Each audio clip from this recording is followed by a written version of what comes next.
Hello friends, नमस्ते सभी को, वेलकम बैक सभी का। हमने टॉपिक स्टार्ट किया था सेल। हम पर्टिकुलरली जिस एग्ज़ाम को लेकर फोकस कर रहे हैं वो राजस्थान पुलिस कांस्टेबल का एग्ज़ाम है। और एक और वैकेंसी है जिसमें भी जनरल साइंस है, हालांकि उसमें टॉपिक मेंशन नहीं कर रखे हैं। वो है एक तो आपके वनपाल और एक वन रक्षक। तो उसमें आपके ऐसा लिख रखा है सीनियर सेकेंडरी लेवल, यानी कि 12th लेवल तक की जो दैनिक विज्ञान है वो आपके वनपाल और वन रक्षक में पूछी जाएगी। तो इसका मतलब ये है कि जो हम टॉपिक पढ़ रहे हैं वो राजस्थान पुलिस कांस्टेबल के लिए और वनपाल वन रक्षक का एग्जाम जो है इसके लिए अति महत्वपूर्ण है। और हमने बेसिक जनरल टॉपिक स्टार्ट किया था सेल। सेल के बारे में हमने देखा था कि एक तो जो उसके फैक्ट होते हैं उनकी बात की थी, और फिर हमने सेल की स्ट्रक्चर के बारे में बात की थी। इसके अलावा हमने विकास एवं संरचना के आधार पर सेल को दो भागों में डिवाइड किया था, जिसमें एक सेल का नाम था प्रोकैरियोटिक कोशिका और दूसरी सेल का नाम था यूकैरियोटिक कोशिका। और फिर हमने देखा था कि यूकैरियोटिक कोशिका यानी कि ऐसी कोशिका जिसमें जो केंद्रक है वो सुविकसित होता है, जिसमें दोहरी केंद्रक झिल्ली पाई जाती है, तो उसको हमने फर्दर दो भागों में डिवाइड किया था, जंतु कोशिका और प्लांट कोशिका। और फिर हमने देखा था कि जंतु कोशिका और पादप कोशिका में क्या अंतर पाया जाता है, उसमें क्या डिफरेंसेस होते हैं। तो यहाँ तक हम लोग कंप्लीट कर चुके थे हमारे सेल वाले टॉपिक को। अब मैंने आपको बताया था कि सेल के कंपोनेंट में सबसे बाहर की ओर क्या होती है, मेम्ब्रेन्स होती हैं। और मेम्ब्रेन्स में भी अगर प्लांट की बात करते हैं तो आउटर मोस्ट जो कवरिंग होती है उसको हम बोलते हैं सेल वॉल, कोशिका भित्ति। तो अब हम जो कोशिका के पार्ट्स हैं उनको थोड़ा सा डिटेल में पढ़ेंगे, क्योंकि वहां से भी कभी कभार क्वेश्चन पूछ लिया जाता है। तो हमारा कोई भी क्वेश्चन एग्जाम में छूटे नहीं, हम सारे क्वेश्चन सोल्व करने की कंडीशन में हो, इसीलिए हम टॉपिक को थोड़ा सा समझते हुए थोड़ा सा डिटेल के अंदर पढ़ेंगे। तो आज हमारा टॉपिक हो जाएगा कोशिका के भाग, यानी कि पार्ट्स ऑफ सेल।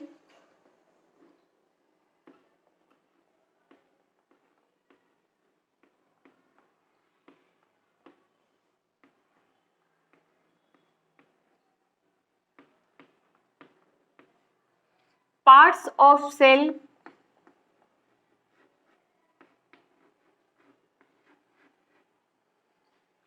उसमें सबसे पहले हम देखेंगे कोशिका भित्ति। तो हमारा पहला पार्ट हो जाएगा कोशिका भित्ति, सेल वॉल। सेल वॉल के बारे में हम बात करते हैं सबसे पहले।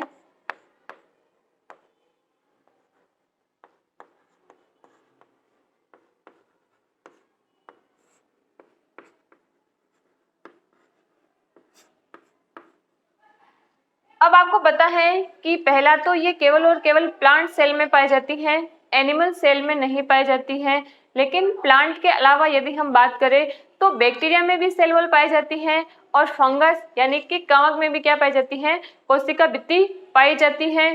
फिर यदि हम नेक्स्ट बात करें तो ये कोशिका के बाहर का आवरण होता है जो दृढ़ होता है, कठोर होता है, और ये कैसी होती है, निर्जीव होती है। और नेक्स्ट यदि हम बात करें तो ये होती है पारगम्य, परमिएबल, यानी कि कोशिका के अंदर और बाहर किसी भी पदार्थ के आने और जाने के लिए कोई भी रोक टोक नहीं है यहाँ पर, इसीलिए हम इसको क्या बोलते हैं, पारगम्य, परमिएबल। और इसको हम बोलते हैं क्योंकि ये क्या करती है, एक सेल की सुरक्षा करती है, उसको बाहरी आघातों से बचाती है, इसीलिए हम इसको क्या बोलते हैं, कोशिका का बाह्य कंकाल, एक्सटर्नल स्केलेटन ऑफ सेल। वो हम किसको बोलते हैं, सेल वॉल को हम बोलते हैं। तो इसमें हो जाएगा हमारा पहला पॉइंट। पहली बात यदि हम करें कि ये किसमें प्रेजेंट होती है, तो पादपों में होती है।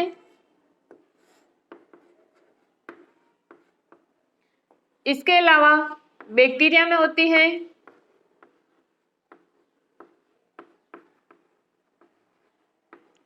जीवाणु में भी होती है, और फिर यदि हम बात करें कवक, फंगस,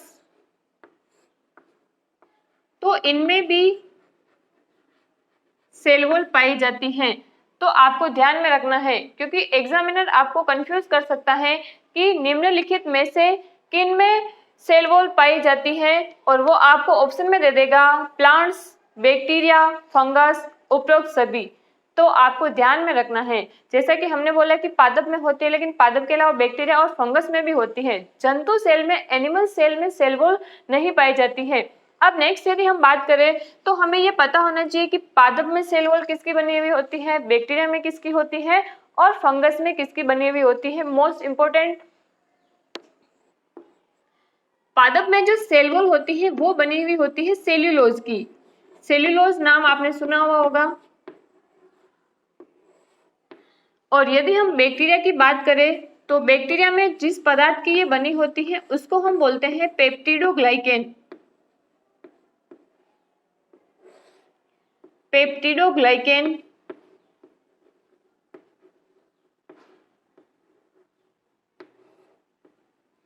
और यदि हम फंगस की बात करते हैं तो ये बहुत बार एग्जाम में पूछा हुआ है कि फंजाई में, फफूंद में कोशिका भित्ति किस पदार्थ की बनी हुई होती है, तो उस पदार्थ का नाम है काइटिन।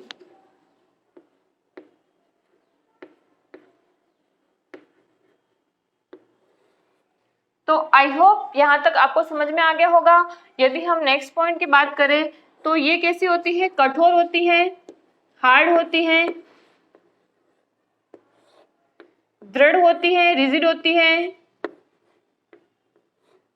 इसके अलावा ये कैसी होती है, नॉन लिविंग होती है। ये कैसी होती है, निर्जीव होती है।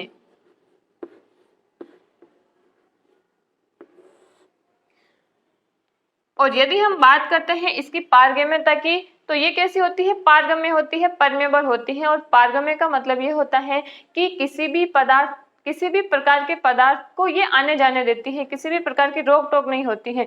तो सारे पदार्थ इसके आर पार जा सकते हैं। तो हम यहाँ पर लिख सकते हैं पारगम्य,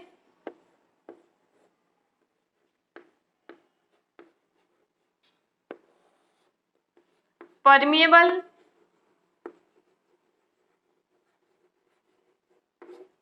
और फिर यदि हम नेक्स्ट बात करें तो इसको हम क्या बोलते हैं, कोशिका का बाह्य कंकाल, एक्सटर्नल स्केलेटन ऑफ सेल।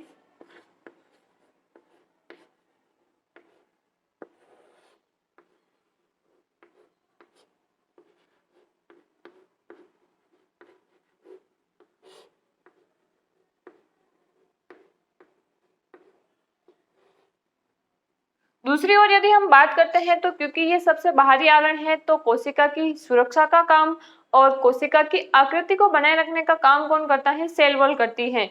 तो कोशिका की सुरक्षा,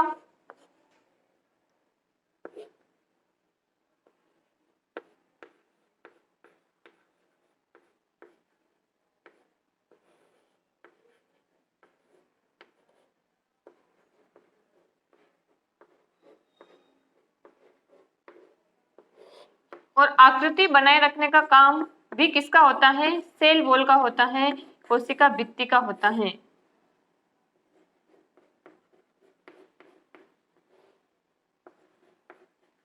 तो आई होप सेल वॉल से रिलेटेड जितने भी फैक्ट हैं वो आपको अच्छे से क्लियर हो गए होंगे। अब हम बात करते हैं नेक्स्ट, जो आउटर कवरिंग सेल वॉल के अंदर की तरफ जो पाई जाने वाली मेम्ब्रेन है, जो प्लांट और एनिमल सभी में पाई जाती है, उसको हम बोलते हैं सेल मेम्ब्रेन, या उसको बोलते हैं प्लाज्मा मेम्ब्रेन, उसको बोलते हैं कोशिका झिल्ली। तो सेकंड हमारा हो जाएगा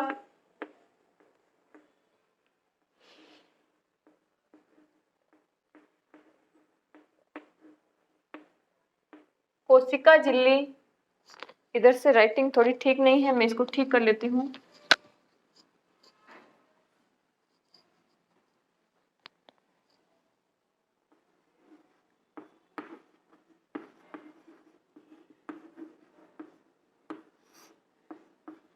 कोशिका झिल्ली,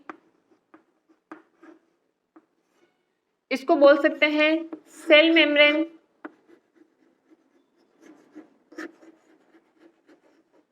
या प्लाज्मा मेम्ब्रेन।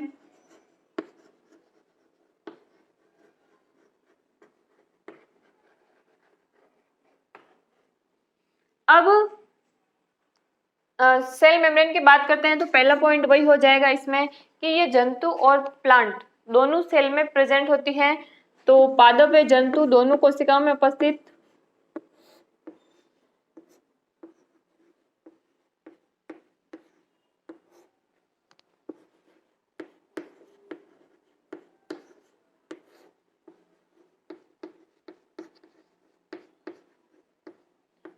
दोनों कोशिकाओं में उपस्थित।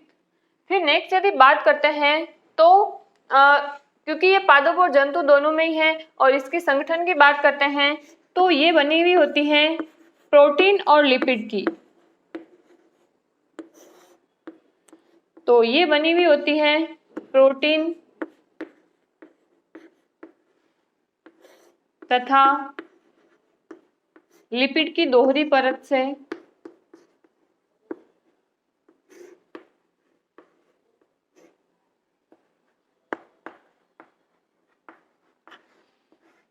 लिपिड की दोहरी परत हो जाएगी। फिर यदि हम नेक्स्ट बात करें तो ये क्या होती है, लचीली होती है, बहुत ही क्या होती है, लचीली होती है। इसके अलावा क्या होती है, ये लिविंग होती है, ये क्या होती है, सजीव होती है। तो हम लिख सकते हैं इसमें लचीली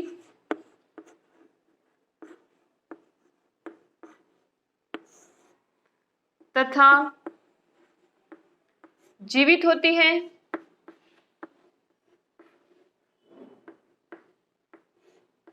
फिर यदि हम नेक्स्ट बात करते हैं कि इसकी परमेबिलिटी कैसी होती है, पारगम्यता कैसी होती है, तो ये होती है चयनात्मक पारगम्य, सेलेक्टेबल परमेबल, या अगर ऑप्शन में आपको चयनात्मक पारगम्य नहीं दे रखा है तो फिर आपको लगाना है अर्ध पारगम्य, उसको बोलते हैं सेमी परमेबल। तो यहाँ पर अपन लिख सकते हैं प्रायोरिटी आपको चयनात्मक पारगम्य को देनी है, अगर ये नहीं है तो फिर आपको अर्ध पारगम्य को देनी है चयनात्मक पारगम्य।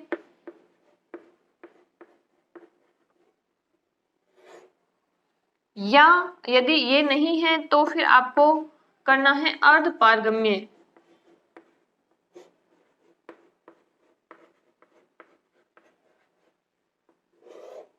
इसको बोलते हैं सेलेक्टेबल परमेबल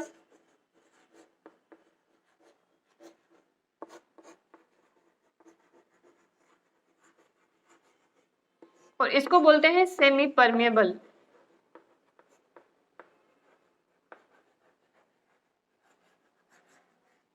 तो ये कुछ इंपॉर्टेंट बातें हमने कोशिका झिल्ली के बारे में देखी।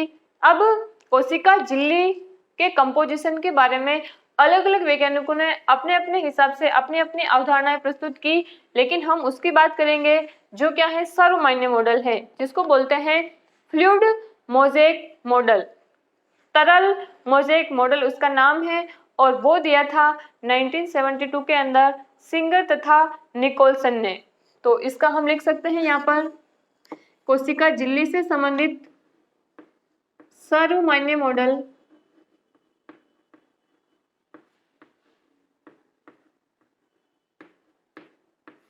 उसका नाम है फ्लूइड मोज़ेक मॉडल, तरल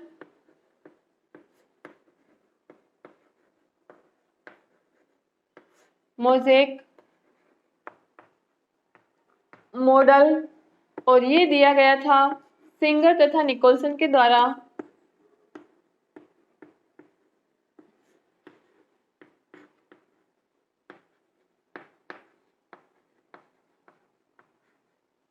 1972 के अंदर। तो आपको इतना सा ध्यान में रखना, यदि बाय द वे पूछ लिया जाए तो जनरली नहीं पूछा जाता है, लेकिन पूछ लिया जाए कि कोशिका झिल्ली से संबंधित सर्वमान्य मॉडल कौन सा है, तो आपको पता रखना है कौन सा मॉडल है, तरल मोज़ेक मॉडल। और किसने दिया था, तो सिंगर तथा निकोलसन ने दिया था।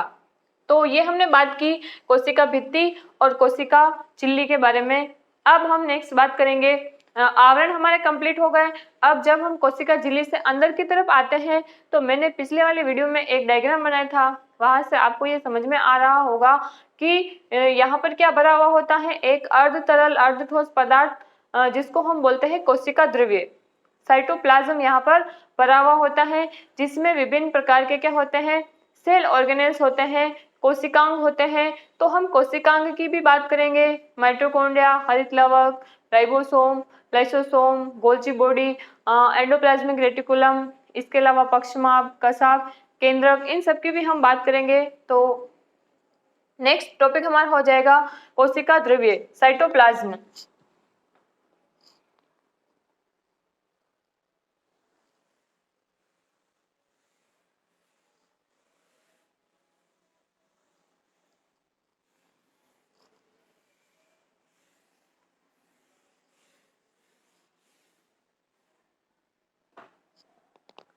तो हेडिंग हो जाएगी हमारी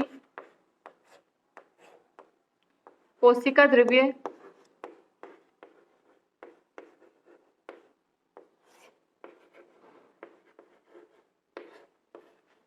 साइटोप्लाज्म।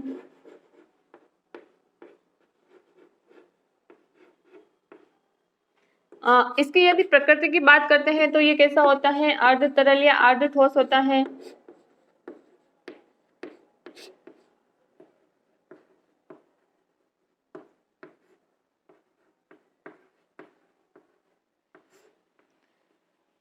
इसके अलावा जो उपापचयी अभिक्रियाएं होती हैं, मेटाबॉलिज्म रिएक्शन होती हैं। अब बहुत सारे बच्चों को समझ में नहीं आ रहा होगा कि उपापचयी क्रियाएं क्या होती हैं, तो बिल्कुल सिंपल सा है। अपने शरीर में जितनी भी रिएक्शन होती हैं, जैसे श्वसन है, जैसे पाचन है, या फिर जैसे एटीपी का फॉर्मेशन है, तो ये जितनी भी क्रियाएं होती हैं इसको हम क्या बोलते हैं, मेटाबॉलिज्म रिएक्शन बोलते हैं। या फिर जो हम फूड खाते हैं उसको पचाने का काम, तो पदार्थों को तोड़ना और नए पदार्थों का निर्माण, उसको हम क्या बोलते हैं, उपापचयी अभिक्रिया बोलते हैं, मेटाबॉलिज्म रिएक्शन बोलते हैं। तो आई होप आपके उपापचयी क्रिया का मतलब आपको समझ में आ रहा होगा। तो यहाँ पर जो ये अपना कोशिका द्रव्य है, ये उपापचयी अभिक्रियाओं को संपन्न होने के लिए क्या करता है, जगह प्रोवाइड करवाता है। तो इसका मतलब आपको ये पूछा जाए कि उपापचयी अभिक्रियाओं का स्थल है, उपापचयी अभिक्रियाओं का स्थल है, तो आपको क्या आंसर देना है, कोशिका द्रव्य साइटोप्लाज्म। तो मैं लिख देती हूँ यहाँ पर उपापचयी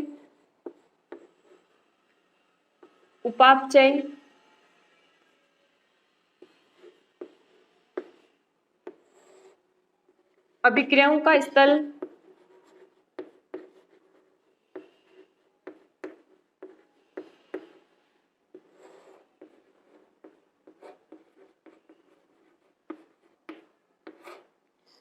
साइट फॉर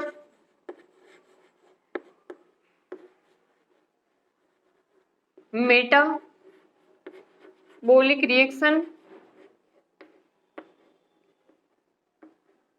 इसके अलावा इसमें क्या होते हैं, कोशिकांग होते हैं, सेल ऑर्गेनेल्स होते हैं,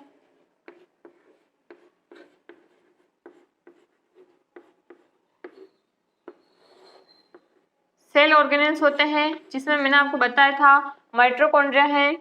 फिर से लिख देते हैं अपन, माइटोकॉन्ड्रिया,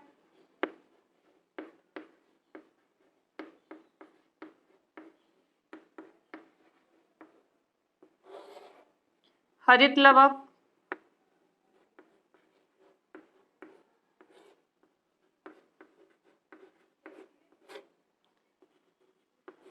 अंतःप्रद्रवी जालिका,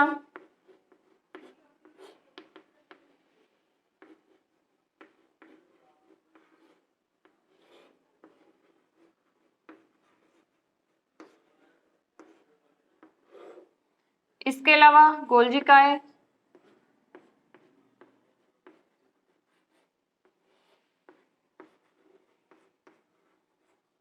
देखो जनरली हम गोल्जिकाई पर फोकस नहीं करते हैं। मैंने देखा है कि क्योंकि गोल्जिकाई से क्वेश्चन लगभग नहीं के बराबर पूछा जाता है, लेकिन अभी रीट का जो पेपर हुआ था उसमें गोल्जी बॉडी को लेकर एक बहुत ही अच्छा क्वेश्चन पूछा हुआ था। उसमें ये पूछा हुआ था कि ऐसा कौन सा सेल ऑर्गेनेल है जिसमें दो सतह पाई जाती हैं, जिसमें दो फेज पाई जाती हैं। एक तो होता है जो पदार्थों की पैकेजिंग से संबंधित होता है, और दूसरा जहां से ट्रांसपोर्टेशन होता है, परिवहन होता है। तो उसका आंसर था गोल्जी बॉडी। तो गोल्जी बॉडी से भी रेट में क्वेश्चन पूछा हुआ है, तो पहली बार अच्छा क्वेश्चन बनाया था एग्जाम के अंदर। फिर बात करते हैं नेक्स्ट, राइबोसोम,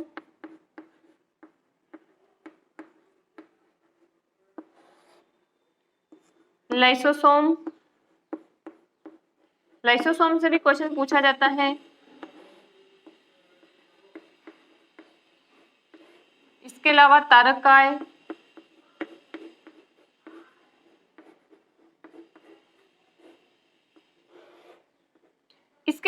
छोटे भागों की यदि हम बात करें तो उसमें एक होता है पक्षमाभ,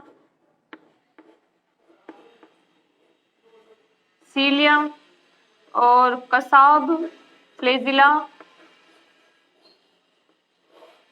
इसके अलावा जो सबसे बड़ा सेल ऑर्गेनेल होता है, जो सेल की सारी एक्टिविटीज को कंट्रोल करता है, मतलब बाहर कोशिका द्रव्य में क्या हो रहा है इस पर कंट्रोल करने का काम जो करता है वो हमारा करता है न्यूक्लियस, केंद्रक। जो सबसे बड़ा क्या है, सेल ऑर्गेनेल है, जो कोशिका के लगभग मध्य में पाया जाता है। और मैंने आपको मेरे पिछले वाले वीडियो में ये बताया था कि क्वेश्चन जो बार बार एग्जाम में पूछा जा रहा था वो ये है कि केंद्र की स्थिति पादप कोशिका में होती है या फिर केंद्र की स्थिति जंतु कोशिका में होती है। तो मैंने आपको इसका कारण ये बताया था कि पादप में जो केंद्रक होता है ये परिधि की तरफ होता है या फिर केंद्र से थोड़ा हटकर होता है, क्योंकि उसमें रिक्तिका बहुत बड़ी होती है। लेकिन यदि हम जंतु की बात करते हैं तो जंतु में रिक्तिका बहुत छोटी होती है, तो इसीलिए उसमें जो न्यूक्लियस होता है वो लगभग सेंटर में ही होता है, केंद्र में ही होता है। तो यहाँ पर नेक्स्ट हमारा हो जाएगा केंद्रक।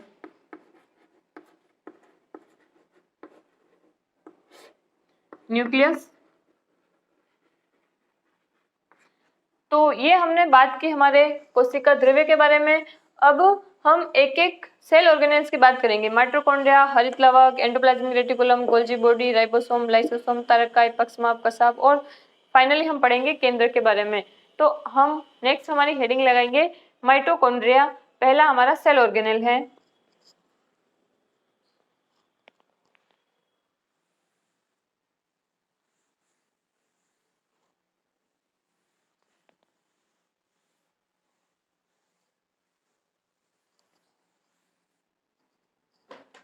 आज की क्लास को हम यहीं पर समाप्त करते हैं। हम नेक्स्ट टॉपिक हमारे माइटोकॉन्ड्रिया को लेकर शुरू करेंगे हमारी अगली वाली क्लास में। Thank you friends, thank you very much.